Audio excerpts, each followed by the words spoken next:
पूजा खेडकर पाठोपाठ आणखीन एक IAS अधिकारी वादाच्या भोवऱ्यात सापडलेले आहेत। IAS अमोल आवटेंच्या दिव्यांग प्रमाणपत्रावर आक्षेप घेण्यात येतोय।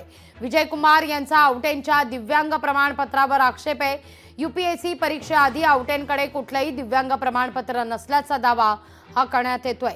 52% दिव्यांग अमोल आवटे बास्केटबॉल कसे खेळतात हा सवाल देखील उपस्थित करण्यात आलेला आहे।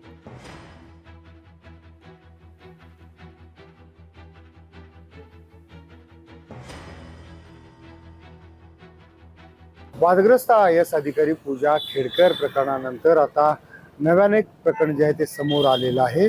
सध्या गुजरात राज्यामध्ये IAS असलेले अमोल आवटे यांच्या नियुक्तीवरून सध्या जो आरोप आहे तो माहिती अधिकार कार्यकर्ते विजय कुंभार यांनी केलेला आहे। सर, तुम्ही आरोप करता की अमोल आवटे यांची जी नियुक्ती आहे ती बेकायदेशीर आहे, त्यांचं जे IAS जे त्यांना दर्जा भेटलाय तो चुकीच्या मार्गाने भेटलाय। सर, काय आक्षेप आहे तुमचा? मेडिकल बोर्डाची एक्झामिनेशन दिली, परीक्षा दिली IAS साठी।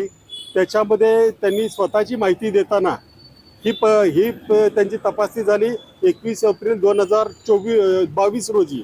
आणि ही तपासणी करत असताना त्यांनी जी काही स्वतःची माहिती भरायची असते त्याच्यात असं म्हटलेलं आहे की मला याच्या आधी कुठल्याही प्रकारची इंजुरी नाही आहे, तसं त्यांनी लिहून दिलेलं आहे। असं असेल तर मग त्यांनी परीक्षा कशाच्या आधारावर दिली? त्यानंतर ती परीक्षा दिल्यानंतर त्यांना अपंगत्वाचा बेनिफिट देण्यातही आला, परंतु त्यानंतर ते लबासनामध्ये बास्केटबॉल खेळताना आढळले। खरं तर ज्यावेळेला हे सर्टिफिकेट दिलं त्याच्यात स्पष्ट असं म्हटलेलं आहे की त्यांना जंप मारता येत नाही, उडी मारता येत नाही, लांब चालू शकत नाही।